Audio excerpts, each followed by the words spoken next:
In 5 years, we don't say we are perfect. There are still rooms for improvement, but we have not been assisted so far. All we have seen is criticism, isolation, ostracism, and cruise missiles. Where are the rooms for improvement? Let's consider that for a second. All we have said that please, if you have concerns, don't send us cruise missiles. Please talk to us. We have not been recognized so far. We have not been assisted so far. We have been under sanctions. So what do you expect from a country which you don't consider as a government, which you just hit with cruise missiles? And we are still very patient. The cruise missiles were not directed at the Taliban. The cruise missiles were directed at bin Laden. Whatever. Did they kill bin Laden? And what is the justification for killing a man without even giving him a fair trial? Did they kill him or did they kill him? Oh, I think they're very prepared to give him a fair trial if he would like to present himself for trial. We were not asked that he was needed. And how do we know that he is? May I interject myself here? Please. I think this illustrates the problem. You see, Mr. Hashmi lives in Afghanistan. His primary concern is not protecting U.S. embassies and U.S. destroyers. Now, of course, I don't agree with him, and I don't agree with the policies of the Taliban. But people in Afghanistan are concerned about the problems of Afghanistan. You are pressing him to be concerned about the problem of the United States, which is that bin Laden poses a threat to us. Now, if we want to have relations with people in Afghanistan, we have to recognize their problems, which actually are a lot bigger than ours. And we have much more capacity to help them with their problems than they have to help us with ours. Okay. Let me take that point. It's a very good point. Remember, though, when I asked him why he was in the United States, he said to talk with, he make some speeches at universities and also talk to people in the State Department about a series of issues of concern to them, including bin Laden. I mean, that was clear from my first question. And so, therefore, bin Laden becomes part of the conversation. And I assume he's asking for evidence, and the United States is prepared to tell you why they think he is, in fact, a terrorist. Moving beyond that, though, what is it you want the government to do other than not to send over cruise missiles or whatever else, those issues that you laid? What is it? What would have been an appropriate response for you from the United States about Taliban problems? Well, we would first like the United States not to recognize a rebel group in Afghanistan first. Not to support Massoud or what? Exactly. We have not been recognized so far. The United Nations seat is given to them, and we are under sanctions. So we have said that they have to engage with us. They have to consider us as a government and then talk to us about their concerns. We are humans. We will understand the problems, and we cannot be dictated. We cannot bargain on our independence. We have said, okay, if anybody is found guilty of killing civilians, we will punish him, and in our constitution, anybody found guilty of killing civilians will face capital punishment. So could you please help us and give us some sort of assistance, some sort of evidence that could lead to bin Laden's involvement in those attacks? Mr. Rubin may think this is silly, but let me just bear with me 1 second.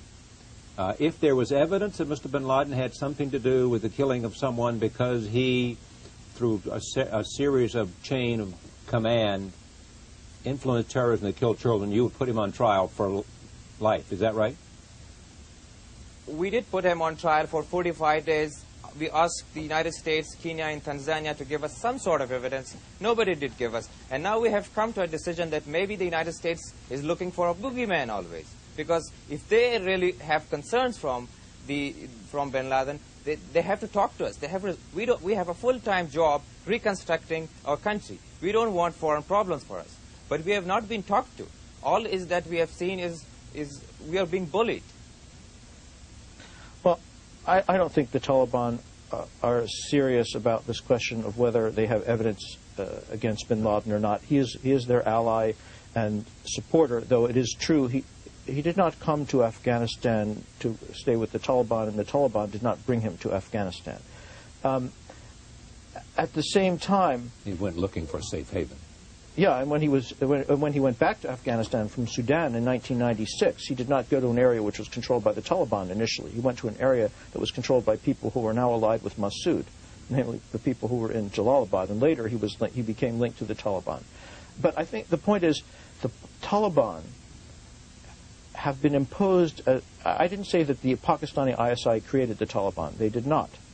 but the Pakistani government made the Taliban into a military power. They recruited thousands of Pakistani students to fight along with them. They have given them military advisors. They give them full political support, and several Western intelligence agencies have also told me that they believe there have been Pakistani regular troops fighting with the Taliban in key areas. The point is not to rule the Taliban out of Afghanistan. They're a part of Afghanistan, like Massoud is part of Afghanistan, and like the vast majority of the Afghan people who are neither Taliban nor supporters of Massoud. But the point is that Pakistan, which is the real source of the problem in a way, should not be trying to impose a government of its liking on Afghanistan. That prevents the dialogue that is necessary within Afghanistan among the various parts of the Afghan people. It is also true that Iran, Russia, and other states are, I would say, primarily reacting to Pakistan's policy in Afghanistan by supporting the other side. And the dynamic of the relationship between the United States and Pakistan has considerably changed from what it was, say, 5 or 6 years ago. Yes, and I hope that the Taliban and also their political advisors in Pakistan understand that. They may think that because the Republicans are back in power, they can restore the friendly relations that they had in the 1980s when they were fighting communism together. But that definitely is not the case, because this administration is going to take a tougher line on terrorism, I believe, than did the Clinton administration. And what do you think that might mean? How would that manifest itself, that toughness?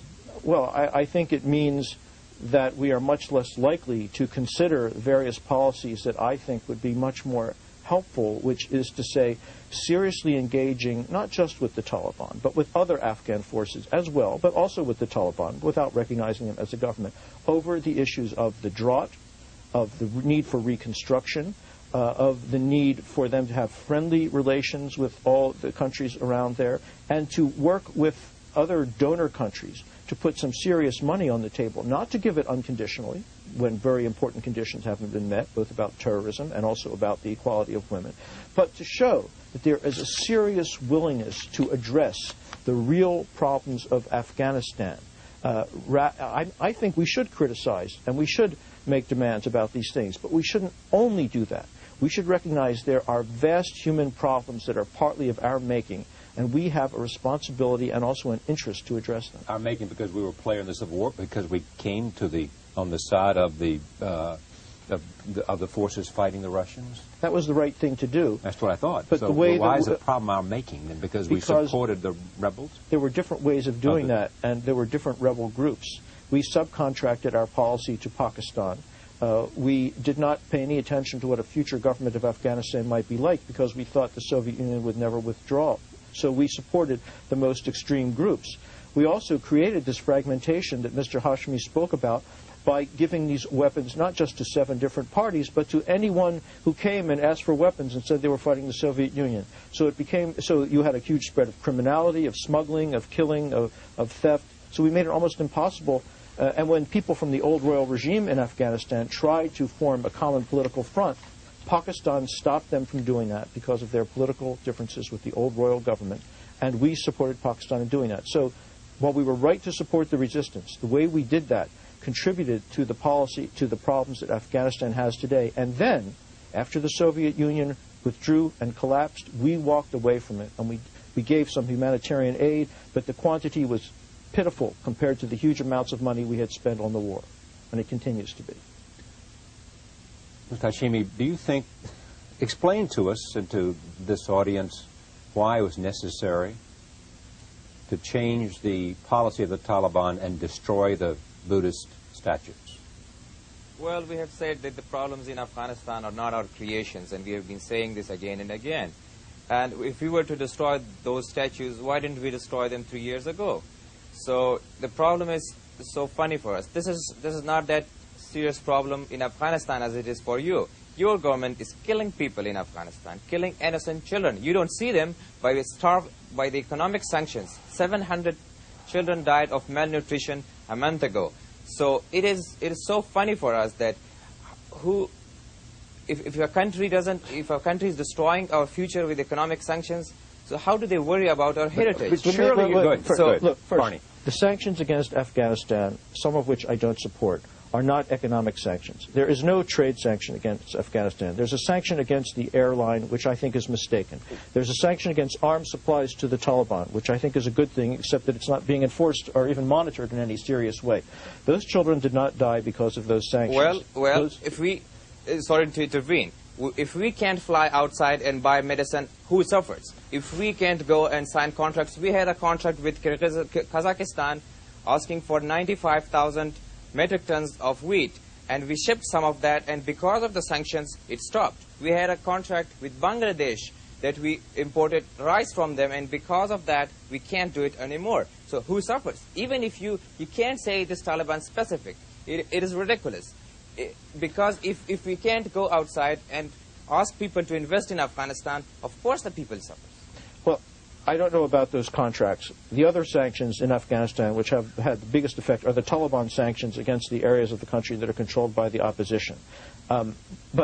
And I should just add that, talking about killing people in Afghanistan, recently Taliban troops who retook an area of central Afghanistan massacred several hundred civilians. And the opposing side, in other cases, massacred several thousand Taliban prisoners. So there's lots of killing going on. We have said that war is not a festival, and we are against war. We are making order out of that war zone, and we have done it to 95% of the country. The problems in Afghanistan is neither political nor ethnic. We don't say that it's ethnic, neither the opposition says this. You may think it's political, it is not. The problems in Afghanistan is the existence of arms, and we have said that anybody who has arms, we are against them. They have to give us their arms, or we will disarm them by force, and we have done it. There were many alliances, you know, Mr. Robin. In Kabul, there were many alliances. Then there were many governments. And then because of existence of arms with everybody, then they would fight again and destroy the whole country. So we have said that we have no problem with anybody being in the government, provided that they are disarmed. We cannot accept an armed opposition within our country. Now, if I could say something about that, that is, I would say, a partial truth, and the part of it that I agree with is very important, and it's hard for people in this country to understand, which is the problem in Afghanistan has not been just who's going to be in control of the government. The problem in Afghanistan is that there was not any government. That is, the state collapsed, and all kinds of people had arms. So if someone was murdered, the only thing you could do was get some weapons yourself and try to kill the people who murdered the people in your family. Now, the Taliban have tried to address that problem in their way. If they had done just what Mr. Hashmi said, disarmed people, created order, and then, under those conditions, allowed the people of Afghanistan to choose their type of government, that would have been positive. Unfortunately, what they have done is they have disarmed people and imposed their own group as the ruling elite. Mullah Omar was elected by 1,200 Islamic scholars whom he invited to Kandahar himself. They consult only those people, a very narrow group of the country, and not the Afghan people as a whole. Excuse me. You're right on this, but have you, in a state of war, in a state of 22 years of continuous war, where you have millions of landmines in your country, where you have a bad starvation because of the drought, where you have all these problems, where there's still foreign interference, where there is still some sort of war going on, how can you talk about election? Isn't it ridiculous? I don't mean elections.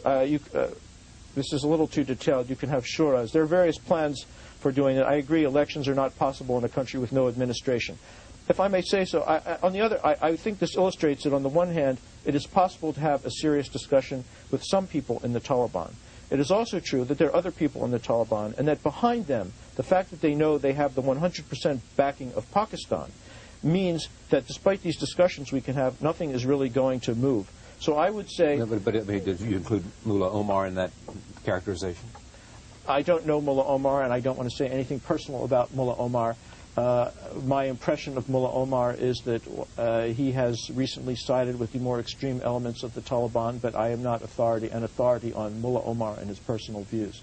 But I think what is most relevant is that those most extreme elements within the Taliban who are dominating them, and there have been a number of reports about that recently, understand that they have the full military, political, and financial backing of Pakistan, and therefore they don't have an incentive to take this kind of discussion that we are having and carry it to a conclusion. Mr. Robin, the problems in Afghanistan is not because of lack of arms. The problems in Afghanistan is because of abundance of arms. We don't need arms. Don't say that Pakistan is giving us arms. They have a big problem with India. So for them it's impossible to support us with arms.